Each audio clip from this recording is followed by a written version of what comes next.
Okay, so I've been reading a book called The Secret Wisdom of the Qabalah. Okay, so some people know it as the Cabal. Some people, it has even been broken down into like the Hermetic principles.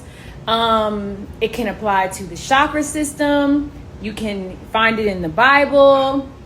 You can find it in the Quran. Okay, this is the ancient knowledge, the ancient wisdom that has been passed down through centuries, that have been utilized and transformed or transmuted and used as different stories depending on who was telling it. Okay, so let me tell you something. All those seven is a very important number. Okay, and so is 10. So we all know that the creation story, the Big Bang story, we know the Genesis story. Okay, all of these stories come from the Qabalah. Okay, they all come from knowledge being passed down through word of mouth from ancient scholars. So we all know there was nothing.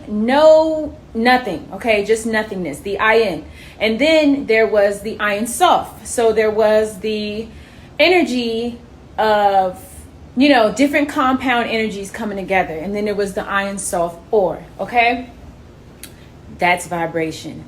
That's the ether. That's the light. Okay, so part 2 coming up. Okay, I got a minute and 30 seconds to break this down. Keep up. All right, so the creation story, Big Bang story, is about the closest you're going to get to an interpretation of the Qabalah and what ayin sof, and ayin sof or, and which are the 3 unthinkable principles, which are beyond human, the human spectrum. Okay, this is the creator doing its work on another level. Okay, so that basically we can come into creation.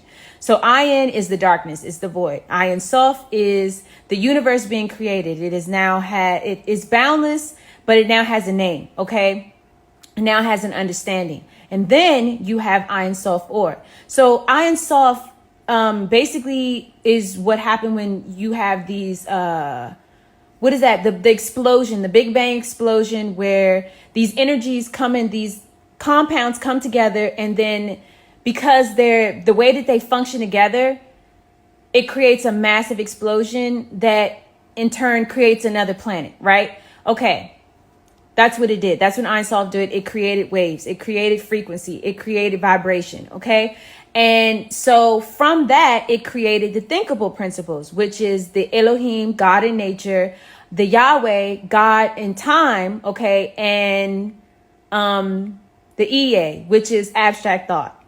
Okay, so back to talking about the secret wisdom of the Qabalah. Okay, so we talked about the ayin sof, and the ayin sof or, which are the 3 unthinkable principles, which ayin sof or, which is the divine light, created the EA, Yahweh, and the Elohim. Okay, and these are the 3 intelligent principles, which are abstract thoughts in time, and thought in everything. Okay, so their perception of it was that the voice, the whole universe came about from the voice, which is expressed through let there be light. Okay, so to them, to the Kabbalists, in a beam of light, okay, the universe was created through the ayin, and it will transgress, or it will go right back into the ayin, which is what they say, what they're talking about when they say, okay, you see the light when you die, like you go back to where you started, the idea of reincarnation. Okay, so next we're going to talk about the Sephiroth. Okay, we're going to talk about the 10 Sephiroth, which are depicted by the tree of life, which are expressed in all forms. Okay, there's 3 primal ones, 6 in the center, and then the base one, which is Malkuth, which is earth. Okay, so to kind of explain why the Sephiroth were created was because God felt as though, or the no thing felt as though his name was enclosed within him. Okay, and so as that persisted, then the nothingness persisted. So the only way that there could be a sense of unity or a sense of difference was if the world was created, if things were expressed in different forms. So they created the 22 letters in the alphabet, and the numerals from 0 to 9. Okay, because 0 is the beginning, and then 10 is just the end ultimately. So it's just the transmutation, like I was saying, of going from the beginning to the end. So there are 32 paths, okay, to wisdom. And through these paths, you have numbers, letters, and words, because they're all expressed and were created in 3 forms, okay? And that is where we get started in the Sephiroth, okay? So we have Kether, which is the crown, which is the principle of all principles, the mysterious wisdom, the crown of all that which there is, the Most High. Okay, so the same way there are the triadic form as the Ayin Sof, and the Ayin Sof Or, it's the same for the Sephiroth. So the first 3 Sephiroths within the Tree of Life are Kether, which is the I Am, which would be considered the Ea. It's the I Am, the ego. Okay, it's where spirit exists. It's the creation. It's the head. Okay, it's your will. It's your ego. Then you have Bina, which is the universal intellect or the understanding. It's the mother. Okay, and so it's more of the negative aspect. Whereas Kether is kind of like a positive. It's a masculine aspect because it creates, okay? It gives life. As opposed to Bina, which receives life, okay? It's the receiver of form. So therefore, it's female. It's pertaining to matter. It's kind of like creativity, okay? Because everything existing can only be the work of the male or female principles, okay? And the third one is Hokmah, okay? Hokmah is wisdom, the word, the logos, or the sun. It is the male principle in activity, and through it all things are generated. Okay, so Hokmah, which is wisdom, the word, logos, or the sun, okay? This is where all things find, where by means of the 32 paths, okay, it gives everything existence, shape, and size. So there are 32 connecting pathways from the Kether all the way down to Malkuth, which is Earth, okay? And these next 6 that come underneath Hokmah and Bina and Kether, which are the head 3, which are the intelligent or the intellectual world, okay, the supernal triad. These next 6 refer to the dimensions of the universe, okay? So it gives the universe shape and form, okay? So they're considered to be the perfect cube, okay? So this is what we talk about when we talk about convex and concave, okay? This is the energy surrounding Malkuth that gives it that toroidal, okay? The perfect cube, the perfect,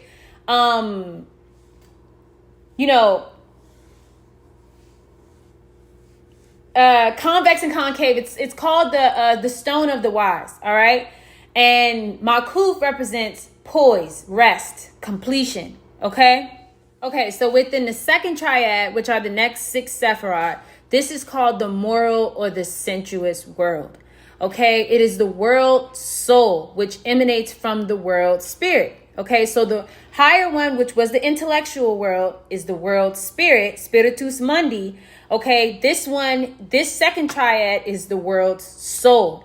Okay, so it consists of positive or male principles, which is Hesed, which is mercy. Okay, which correlates to the negative principle of Pahad, which is punishment. Okay, or which are also called Gebura or Din, which are severity and judgment. These 2 unite in the 6th Sephiroth, Teperet, which is beauty, and the highest manifestation of ethical life, the ideal. Okay, and the third triad is called the physical or the material world, and consists of the male or positive Sephirat, Netzet, which is triumph, okay, victory, and the female or negative, which is Hod, glory or splendor. They constitute the arms of God, okay, and they represent the centripetal and the centrifugal energies of the universe. For all the energies, forces, and increase in the universe proceed through them, okay? And in turn, they unite Hesod. Okay, so Netzet, which is, so the third triad, which is the physical, the material world, okay? Now, we were already talking about this before. So I told you that this realm is where the universe starts to gain its shape, okay? So this particular area, this particular triad is where the physical starts to come into play, okay? This is above Earth. This is where you see the stars. This is where you are experiencing, these other beings, okay? All energies, forces, and increase in the universe proceed through Netzah and Hod, okay? And they come together to create Yesod, which is foundation, the principle of all generation, okay? They represent the deity as the universal power, creator, and generator of all existence, okay? As the third triad is the Natura Naturans, so is the 10th and last Sephirat, the Natura Naturata, the material world, namely Malkuth, the kingdom, okay? We are living on the kingdom. This would be the feet of Adam, okay? His head resting in Kathir, and in the name of the deity Adonai. So this Sephirat, which is the fourth, okay, the fourth triad, okay, this last Sephirat represents the feet, okay, of heavenly Adam, okay? His head is in Kathir, and his feet are in Malkuth, which they also call the queen, the matrona, the matron, the daughter, the bride, the Shekinah, the real presence of the deity, the Shekinah, okay? And harmony, okay? So this is a synthetic triad, one formed out of Kathir, Teperat, and Malkuth, okay? The first influences the Neshama, the spirit and moral consciousness. The second influences the Ruah, the reason and intellect. So Kathir influences the spirit and moral consciousness. The second, which is Teperat, it influences the reason and intellectual faculty. And the third is Nepesh, the instincts, sentiments, and emotions, the animal life in man. Okay?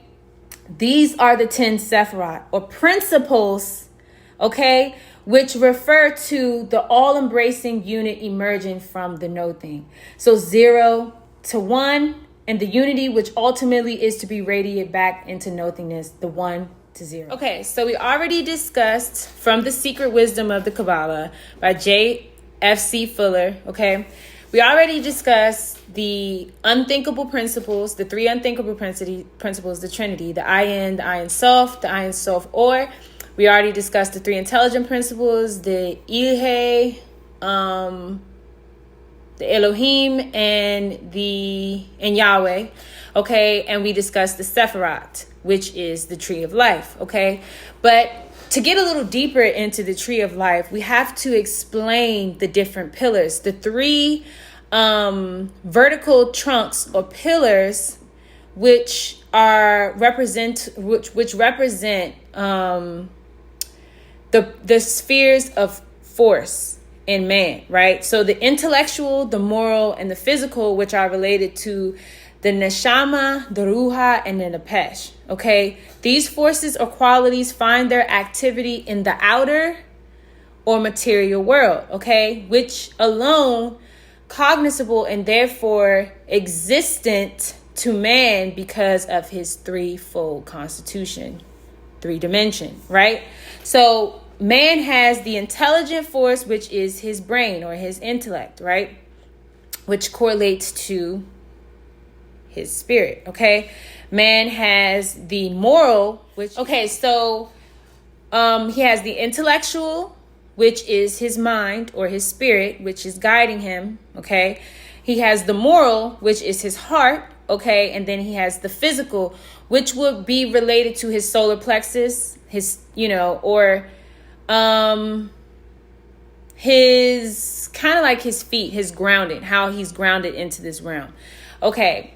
So like the body of man, the tree of life is itself divided horizontally into 4 planes, okay, and vertically by 3 trunks or pillars, okay? So the central pillar is known as harmony, okay? And this is where you find your balance. This is why your balance, they always say in yoga, you raise your hand up, you bring it down to your heart. This is your balance, okay?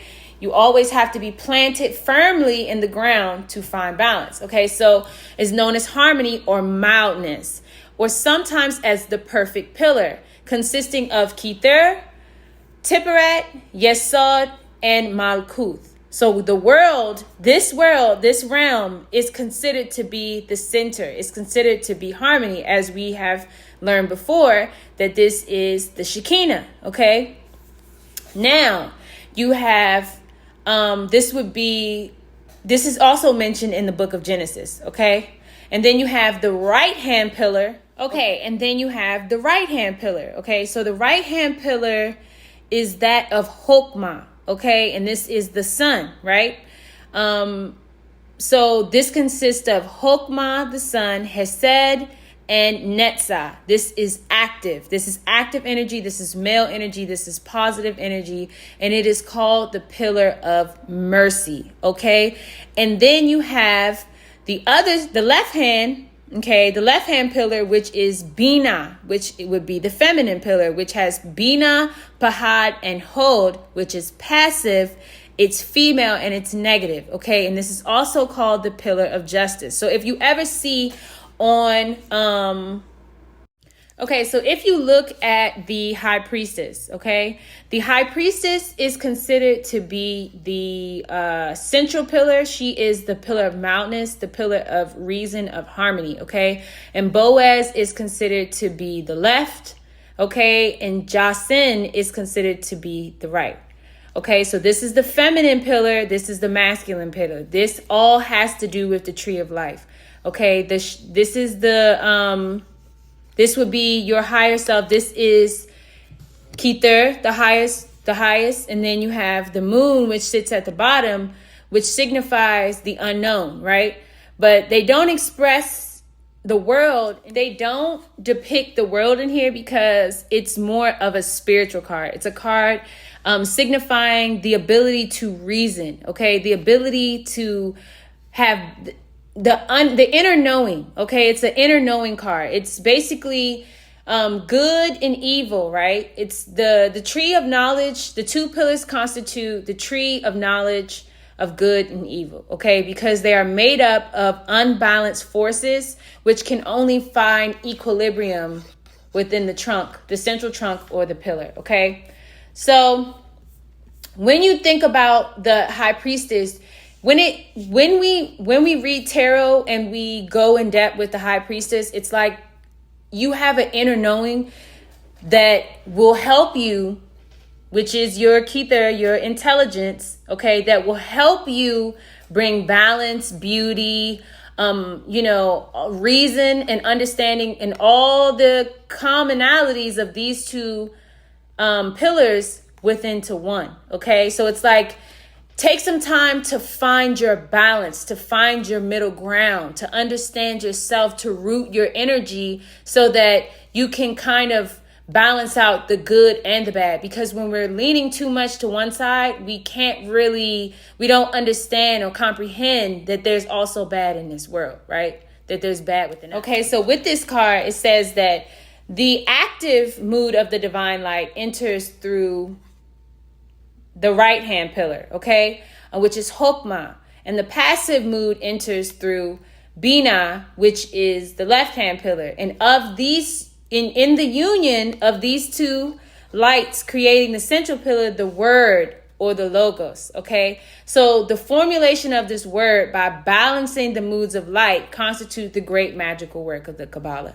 So this is the foundations of the Qabalah. The tree of life is basically what the Qabalah is completely based on, is understanding that in order to truly conquer your lower self and to access your higher self, or to, to really get to your highest level, you have to bring balance to the good and the bad. There is no white or black. There is only the gray. The gray is where you find your true self, because that's where you can root yourself, ground yourself, and also where you can access higher divine intelligence.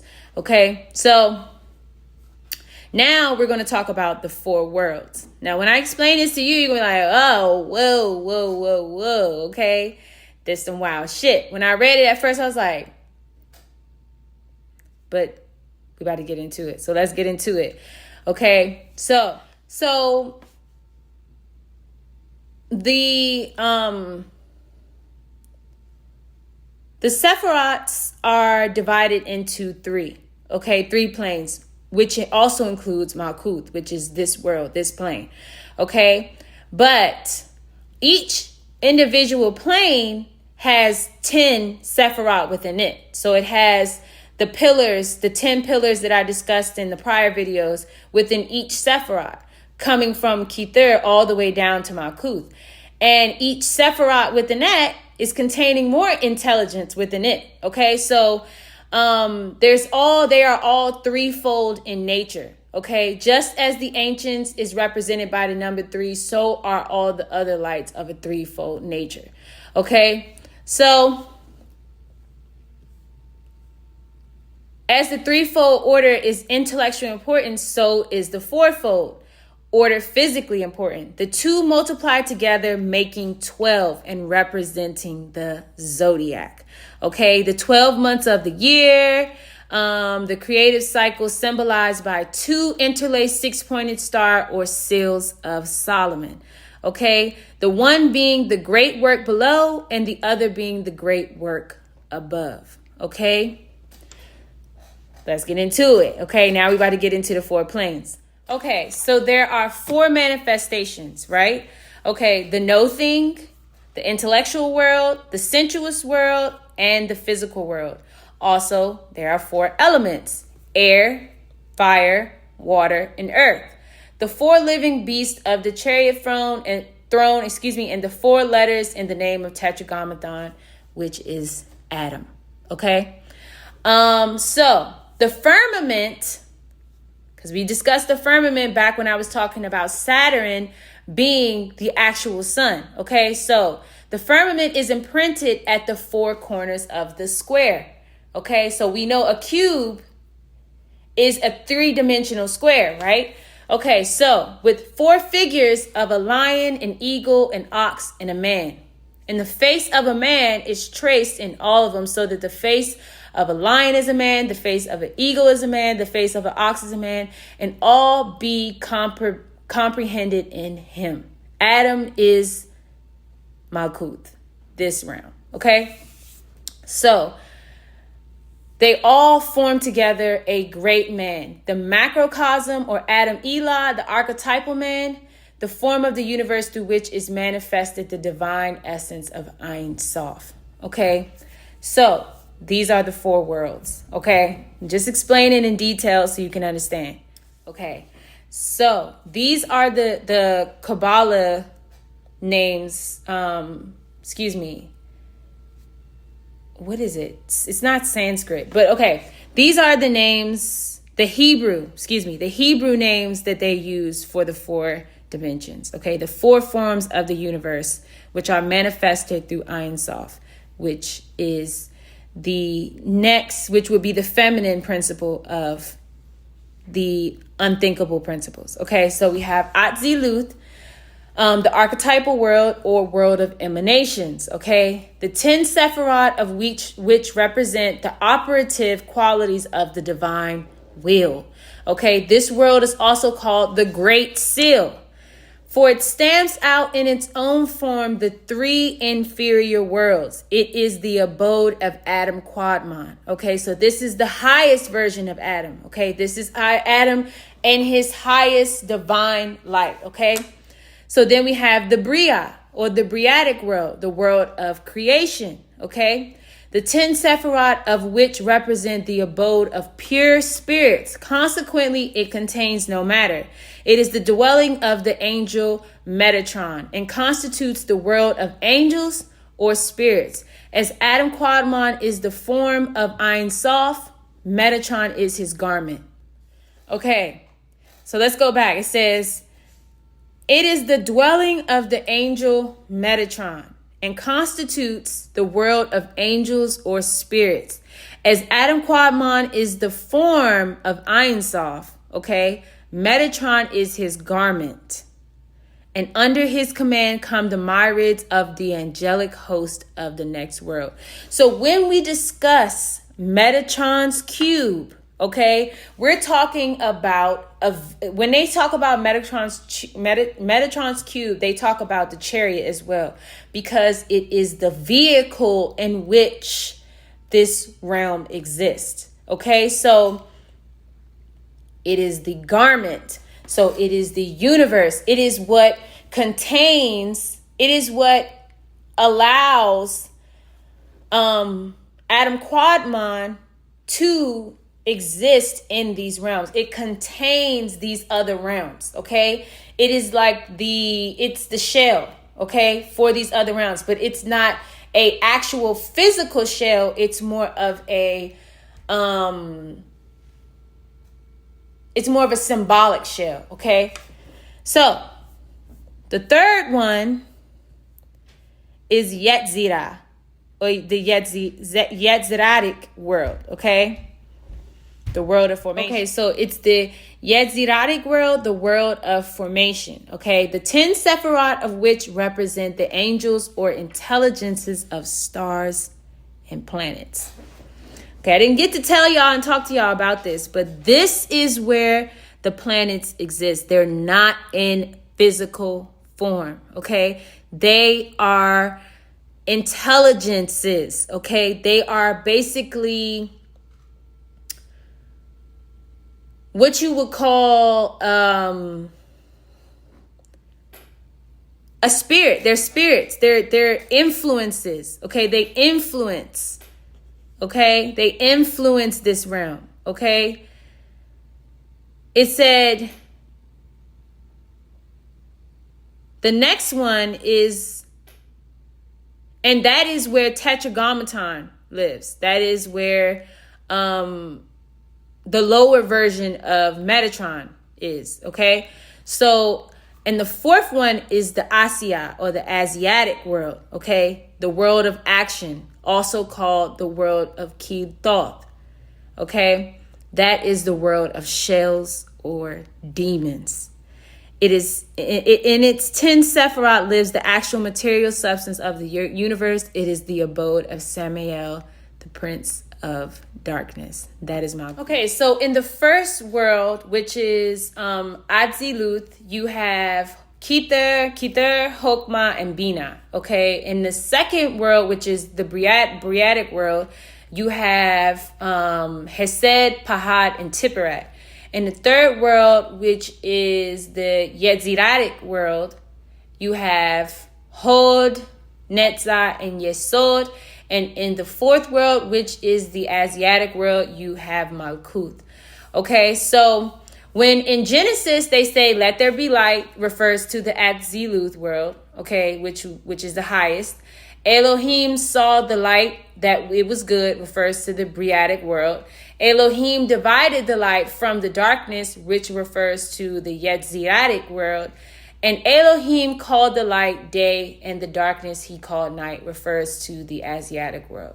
Okay, so this was the whole process of creation, is the evolution of light from an absolute quality to intangible quality. Okay, from what is incomprehensible to what is comprehensible, from what is from God and beyond man to what is of God and within man. Okay, for all and everything is light in varying forms of density or purity. Okay, from light we come and unto light we grow.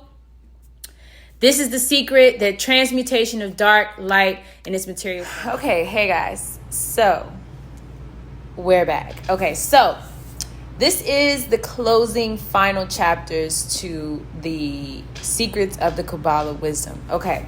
So I finished out the last couple chapters, and in reference to it, it was the evil, good and evil, the fall of Tetragrammaton, and the rise of Tetragrammaton. So if you don't know, Tetragrammaton is God, or the supernal light, in the sense of his fall, right? So it's Adam, okay? Adam is God's vessel, okay, in this realm, okay? So when we talk about Adam, when they say Adam in the Bible, they're referencing a supernal power that fell to being, okay, that fell into matter, okay?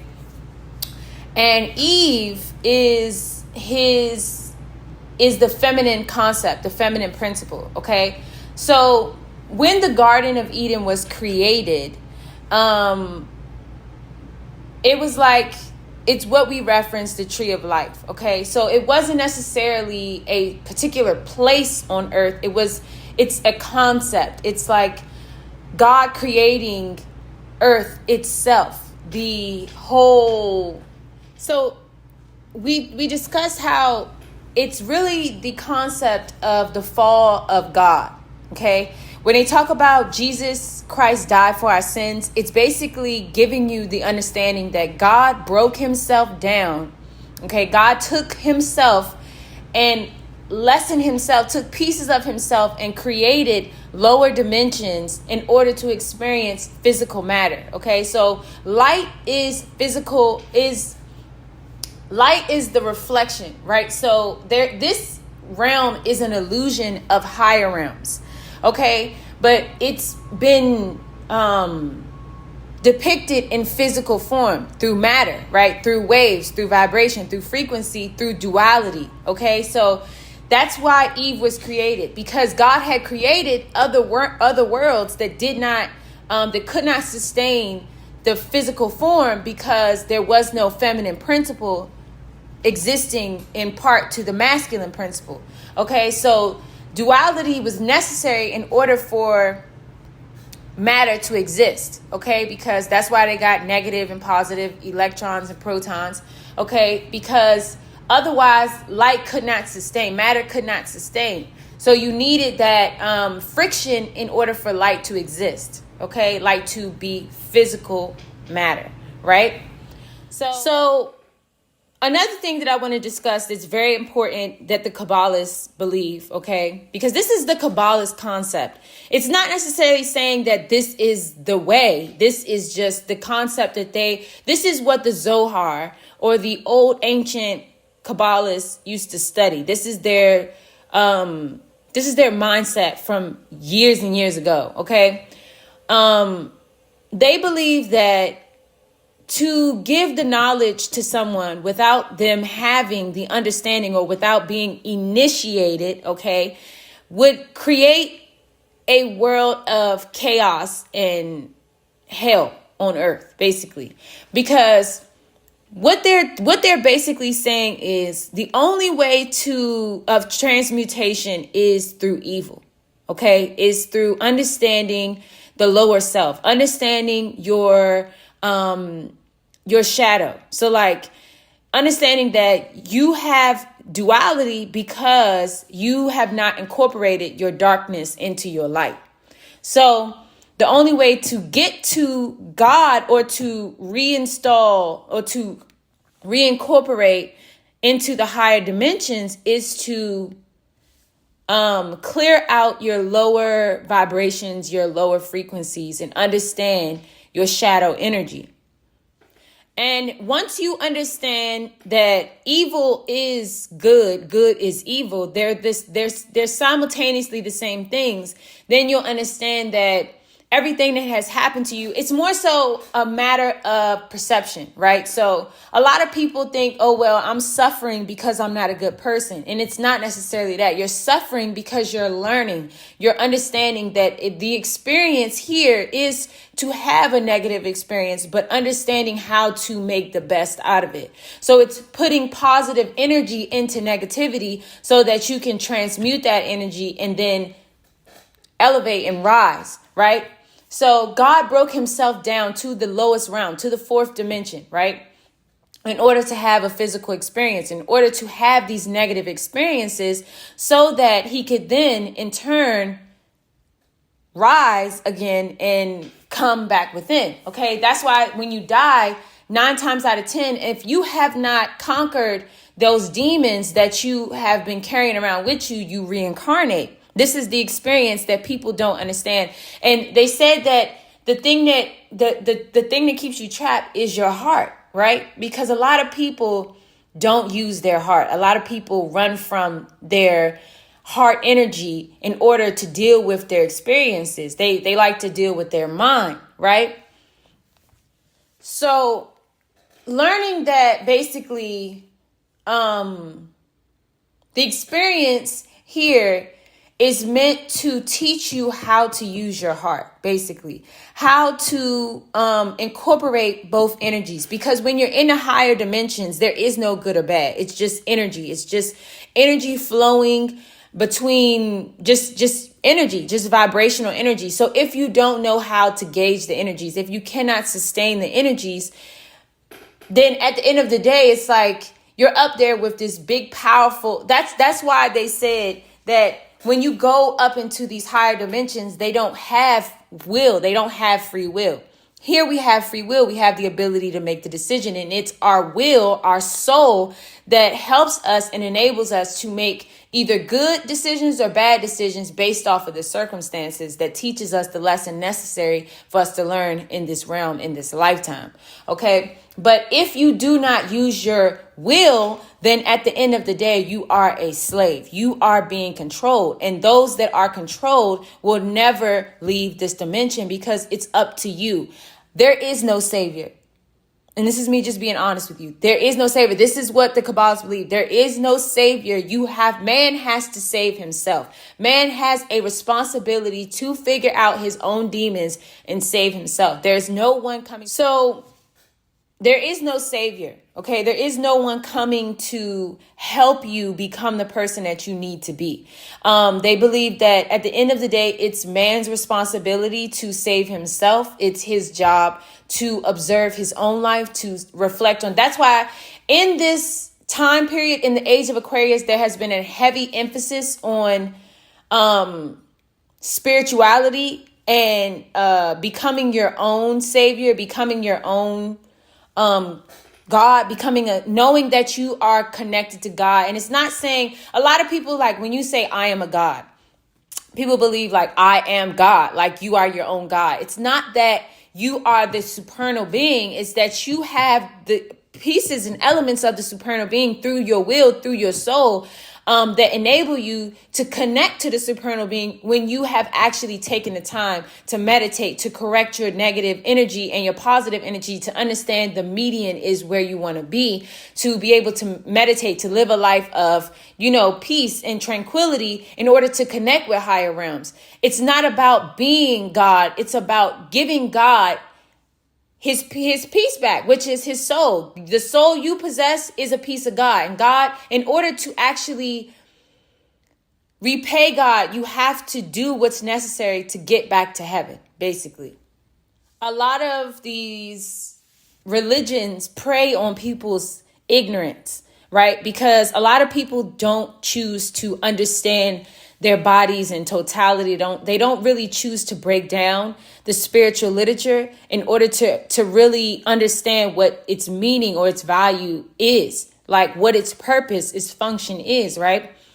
So a lot of people, they take this knowledge and they take it at face value. And this is what the Qabalah tells you, is that a lot of this information has been given to you in parables, because should they give you the full breakdown, most people, not you, but most people would manipulate it abuse it and use it to its detriment. Okay. And that is why there's hell on earth now. That's why it's murders. That's why it's people killing, because the Qabalah tells you that the energies they're the same. Negative and positive energy are the same. It's just how you use the energy is what makes it what it is. So it's like people took that back in the day and they was like, well, if it's the same, then fuck it. I'm gonna kill niggas. I'm gonna do what I want to do, because at the end of the day, there is no right or wrong. And so they abuse this information and use it to their detriment. And that's why it's hell on earth, where it's not meant to be used in that fashion. It's meant to be understood that there is no wrong way. There is no wrong path. There's no bad. You just need to understand that transmutation is what's. So when you understand that there are 7 sins, there are 7 planets, 7 major planets. Okay. There are 7 days of the week. All of these things are telling you everything is symbolic. Okay. There is no real definitive description of spirituality or of God, right? Because anything we place upon it will be giving you a small piece of it. Anything we give to tell you about it would be taken away from your own spiritual experience, because everybody's spiritual experience is different with God, because we're not all having the same experience. And that's what people need to understand. The reason why I can go and talk to God and have this particular experience, and you go and talk to God and you have a completely different one, is because God is giving us all a different experience through him, basically. Most people, they're like, well, if it's no good or bad, if it's no good or this or that, then what's the problem? Well, the issue is that at the end of the day, so many people have fell into carnal energy, have decided not to use their hearts, not to use their spirit. They have disconnected from their spiritual body. And if God died for you, if God took pieces of himself out of himself, right? That's why they tell you Jesus Christ is God's son. Adam, okay? Adam is Hokmah, is God's son, right? And then Binah is God's wife. The Shekinah is earth. That's God's daughter. Okay. So God gave you pieces of himself, broke himself down into pieces. Okay. Pieces through the planets, through the astral realms, broke himself down into pieces to be able to give man the experience, to have this experience through man, through physical matter. And man has decided to detach himself from God and to remove God from his physical experience in order to have a material experience, in order to maintain the material realm, right? This is what the government has done. This is what the government has done to us, has detached us from the spiritual concepts, which and taken away the feminine principles and left us here to be slaves to the systems that they have created, which we in turn, which disables us from elevating and removing ourselves from this reincarnation, this illusion, right? That's the problem. That's the issue. It's not that it's good or bad. It's that this is not normal. There's so much information that people don't understand because they do not want to understand. Not because they cannot understand, it's because they do not want to be initiated. They do not want the responsibility that comes along with having the knowledge that requires you to change your life, right? You cannot continue to live a life of ignorance, right? Because now you see. Now your eyes are open. Now you have become initiated into the higher teachings, into the higher understanding, and you will be used to express this information the same way I am, right? And spirit will take an accountability that you did not want to step up to the plate. The main objective in this realm is to have the experience, but to have an experience where you can leave this realm and reestablish the connection with the highest supernal being. God did not create this realm to exist forever. So once it's time to detach and separate, everybody's not going to be able to go because everybody has not dealt with their demons and their sins. Most people think that you can do that through Christianity or religion, and it's not true. You have to do that yourself. You have to find yourself in order to evolve.